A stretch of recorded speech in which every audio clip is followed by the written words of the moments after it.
Yo, how's everybody doing today? I hope you guys have had a decent day today trading futures. So, we're gonna just get right into it.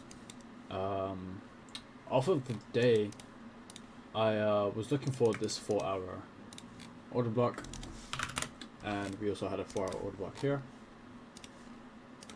And my draws was on ES, this low, and also this value gap here. And for NQ, my draws were these lows down here. Now, this was my first mistake, analysis wise, and that actually led to my psychology being affected as well. Now, that's actually pretty interesting that happened, and I'm glad that it did happen now instead of later, on other accounts and stuff, you know.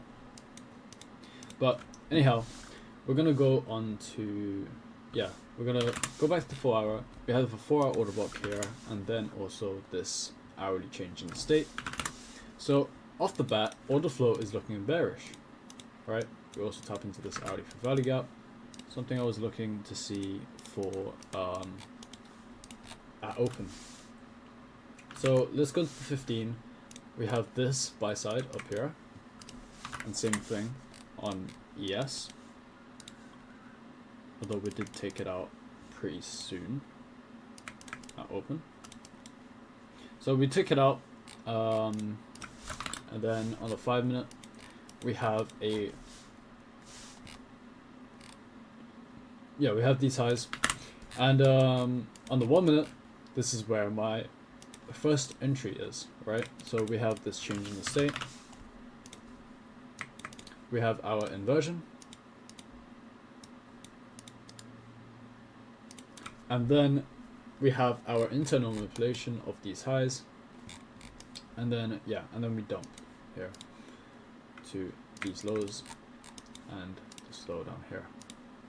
Now, I did actually enter this. Now, why did I still lose after entering this trade, and I still lost, right? Because also we had New York session lows. Because I was targeting these lows down here. Now, why was it such a bad thing to target these lows? Because it's a no news Monday. If we go on Forex Factory, it's a whole it's a day where there's no news out of a week of basically news, right? We have 4 days of high impact news: 10 a.m. Friday, Powell, and then PMI, and also FOMC meeting minutes. And the day after this is also no news. So why would I be expecting a 180 point dump when it's a no news day and it's just low probability for that draw liquidity to be hit? And therefore, because of this draw, I would be reaching for and being impulsive for this draw liquidity, right? Now, in my backtesting sessions, I don't know if you guys have looked and watched the data episodes, but you know that there's a 200 point limit, right? Because obviously mechanically I've made the drawn liquidity be 200 points because of the subjectiveness that it's a reachable and clear drawn liquidity, right? So because of that, I've made a 200 point rule, and if it's under 200 points, I'll target that draw. Now, the problem here is that today was a no news Monday. Again, as I said, I shouldn't be expecting such a dump lower because of that no news Monday. Now, this is the first trade. And then on the 2 minute, we have another entry here, another forever order here. Now, I added onto here, which was because of the draw on liquidity which were down here for me, and that's why I added, and that's why I lost more than I initially risked, right?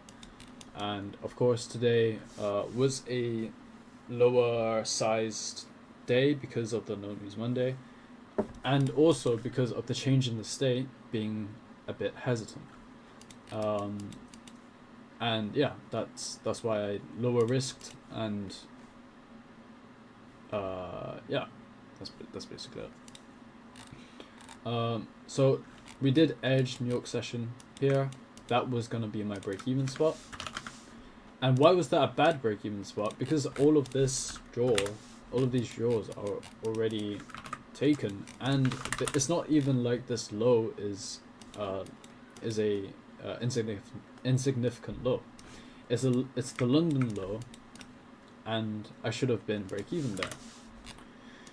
So as soon as we took out break-even, took out London low, which should have been at break-even, we got edged for New York session low, and yeah, and then we got taken out here.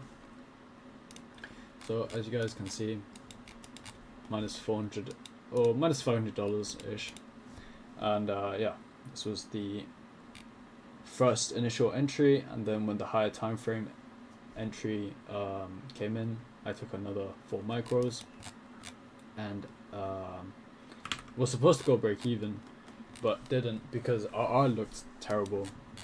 If I was targeting this, RR would have looked terrible. Yeah, if I was targeting this, however, to go and break even at kind of a low RR doesn't really make sense, but it should. So yeah, honestly, no excuses. I should have went break even. I was impulsive, and I didn't, and I lost because of it. And now the second entry was a re-entry, right? On ES, we had beautiful internal manipulation, beautiful displacement lower, creating that change in the state. I actually took this on ES, on the 2 minute on ES. So beautiful change, targeting this hourly for value gap, and yeah, so far it's playing out. Would have been break even probably, most likely, but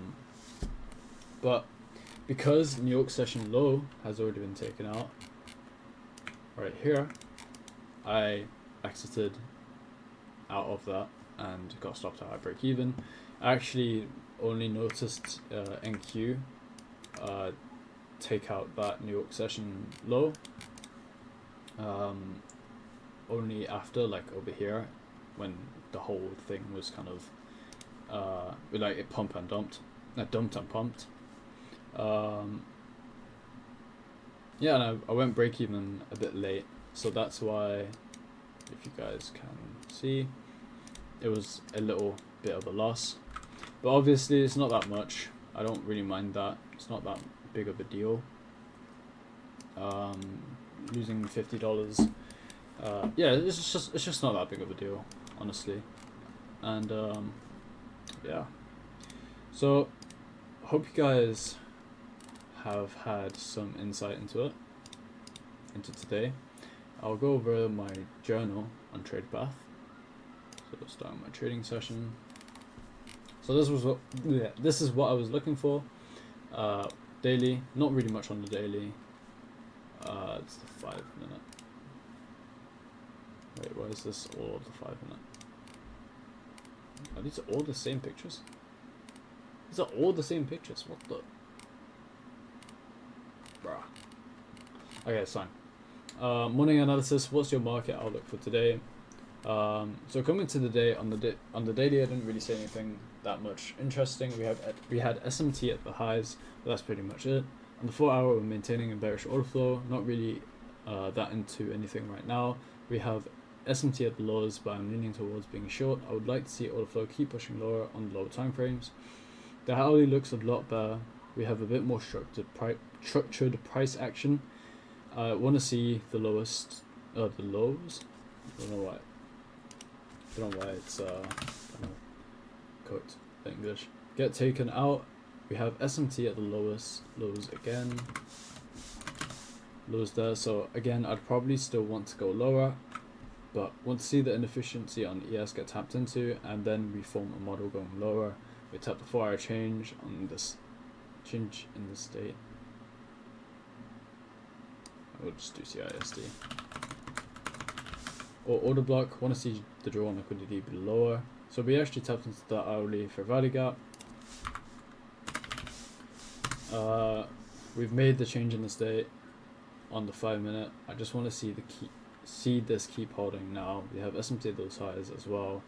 No equilibrium tapping through on the hourly range. And what I was talking about here was going to the 5 minute. We had tapped the hourly fair value gap and we made that 5 minute change. And I wanted to see that hold bearish. Wanted to see this hold bearish, but we just ran through it. And that's fine, that's okay, right? Because we ran through it to get to EQ. This is not what I'm talking about. This is what I'm talking about. We ran through it to get to EQ of this whole hourly range. There we go. So ran through it, got to EQ.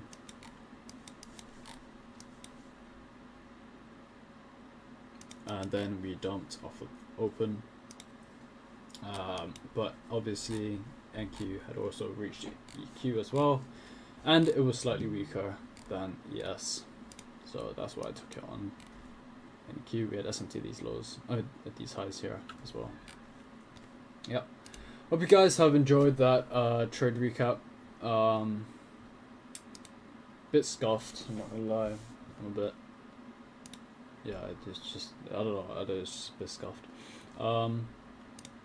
Yeah, show you guys the executions. And let's lock this account out. There we go. Like, comment, subscribe. Not really much else. Peace.